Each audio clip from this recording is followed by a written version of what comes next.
Hello and welcome to Just Get It There. Welcome to another episode. But before we go any further, please like, subscribe, comment. Like I said, please subscribe. I want to do better videos, but to do better videos, I need to get this. I need to get up there in subscribers. Need to get the likes up, and please share, like, a comment. That'd be awesome. But yes, I am still in a hotel, as you can plainly see. Still in a hotel. My truck's still in the shop, which probably won't be getting done until sometime. Who knows? I don't have a time frame. But I just wanted to say, I went to schedule my home time, put my home time for be out on Monday. I figured, no problems. But I didn't realize at the time when I did my home time, my truck didn't need to go into the shop. I discovered right before I went home that my truck was having a couple issues with the turn signals, that the headlights seemed like they're low, they didn't seem as bright. So I had when I went home, put it into Kenworth, and I was waiting for Kenworth to give me a call, let me know when it was done, or the carrier let me know when it's done. And I get phone calls on Tuesday with nothing, no voicemail, no nothing, nobody saying who it was, from Millis. But when I talked to her, she goes,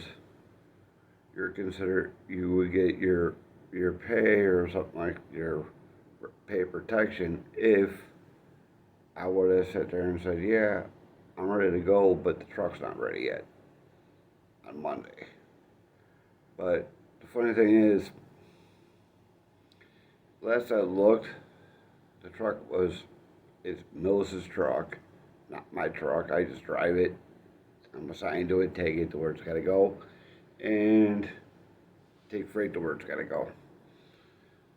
And all I do is listen to people complain, and they're yelling at me because I didn't do this, do that, and I'm like thinking to myself, am I in kindergarten again that I don't know about? Am I in school that I didn't realize I was in? Last I looked, these trucks are Millis and most carriers lease their vehicles. Some actually truly do own them. Most of the trucks are usually through a lease program, which Millis leases her trucks through PACKHOUR, or I should say Heartland does it, because Heartland, I think, does all the ordering, because Heartland is the parent company to Millis Transfer. But nor here nor there, I get a phone call saying, you should have been on top of it, you should have been calling the dealership. I'm like, I'm sorry, but when I went home on my home time, I sent messages saying that Kenworth is extremely busy. Don't know when the trucks will get done or how fast it'll get done. So I did let Kenworth know that I was wanted to leave out by Monday, Tuesday the latest. Didn't hear nothing from Kenworth. Didn't hear nothing from Millis. So on Tuesday I called, but at the same token, Millis uses TransFlow for scanning all your documents at the TransFlow Plus app, or whatever they call it. My app updated, it logged me, it wouldn't let me, kept saying I was an invalid driver, wouldn't let me log in, and kept buffering, it wouldn't do anything.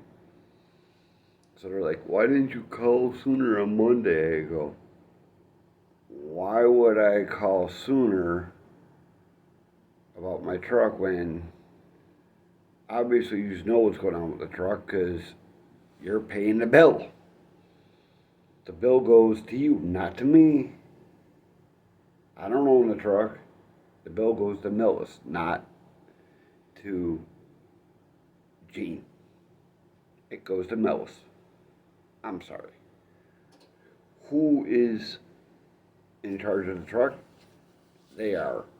Who's in charge of informing the driver what the truck's done? They are. So they're blowing up my phone, and then I talk to my dispatcher. She's trying to do this and do that. She's like, "We got to talk to this guy Tom," and I'm like, I called up Kenworth myself, and yeah, the truck was done. Found out that it was done Tuesday, not Monday, Tuesday, and because I was scheduled to go back out on Monday, obviously, if I'm not logged back into my truck, that means the truck's not done. You think she would look into it, send an email or a message over to their shop or to whoever handles the company when the truck's in the shop. You think they would have turned around and handled that and sent that over to them, but they didn't. Or you think someone from the carrier would have said, "Hey, your truck's not going to be done yet. We're waiting on this, waiting on that, and we'll let you know when it's done," like most carriers do. But all I get is, in the long run, is yelled at and saying, "We can't go like this for your home time all the time. You're going to do this." And I'm like, "Go ahead. Terminate me. You ain't doing me any favors by acting like a little 2-year-old by placing the blame on the driver when it's not." Granted, yes, I could have called. Should I have called? I shouldn't have to call. I'm on my home time. The responsibility falls on the carrier, not the driver.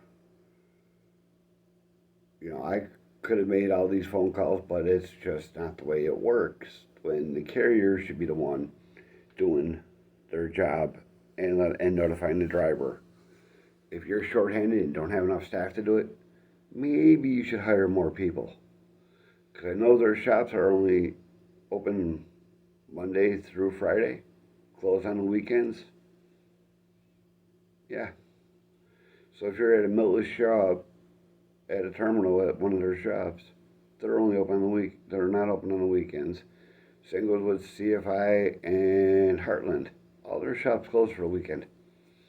Must be nice.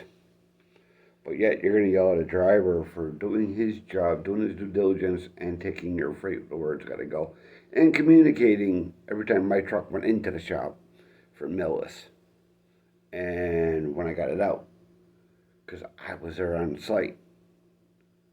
I wasn't on site for this truck to get done. Technically, I'm not on site right now because it's the weekend, and the dealerships aren't going to have pretty much everybody working because they cut down their staff like everybody else has for all this. They're not going to have everybody working. Now, when it comes to a good company, for the most part, millis has been good to me. I can't complain about it. Their equipment's been pretty decent. The only thing I despise is, like I said in my last several videos, is that whoever's doing these purchasing of these trucks, of said trucks, should look into buying manuals. That transmissions last longer. And if you're a Heartland driver, or you work for Heartland, look at the history that your manuals work over these automated transmissions. I guarantee you, if they didn't have an actual warranty on these transmissions, I guarantee you they'd get rid of these trucks faster than they can ever shake a stick at. Because if the transmission breaks after the warranty's up, that transmission's extremely expensive. And I can't see going and sticking with a automated transmission that are known to break. They can break whenever they feel like it. They've had issues with the Eaton Fullers. They had every transmission that I dealt with this is the first transmission issue where it actually blew up. Normally when I get into the shop, they figure it out and they fix it before I notice it. Well, at least that's what I'm hoping for. But I've never had an issue with a manual transmission, ever. Automated, the guy that came and towed my truck, he said he's towed a ton of them. The dealership where I'm at in Hubbard, Ohio, the shop techs and the people that work the inside office that get things and do the warranty work and all that, they're all telling me the same thing about the automated transmissions. They're not that good compared to what people claim. I'm sorry, but we're trusting a computer to another computer to figure it out. As a matter of fact, I got a picture of my display that I'm going to put on for a thumbnail for this video.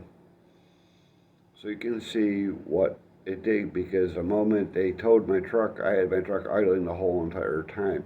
Shut the truck off, and all the codes went away. Hopefully, they can still find the codes and figure out what the hell happened. But I did explain to them what happened to the truck. What it did. I let out that it made a big bang, and then it turned out a little puff of black, I'm not sure it's black smoke or it was a puff of black air with, I'm not sure, because it happened so fast. But I just happened to notice it wasn't pulling right, didn't feel right, so I pulled over to show the road, to get the truck off the road, so that way I wasn't blocking the interstate.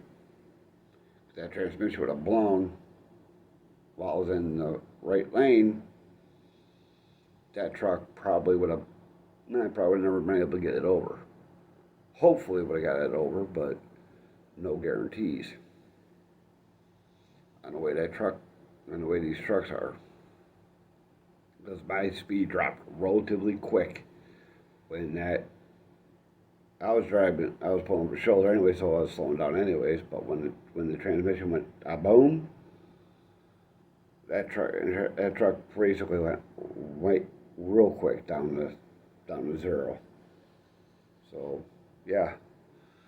So if you have any questions or comments or anything to say about this video, but please, there's no subscription, you don't have to pay for it, it's free.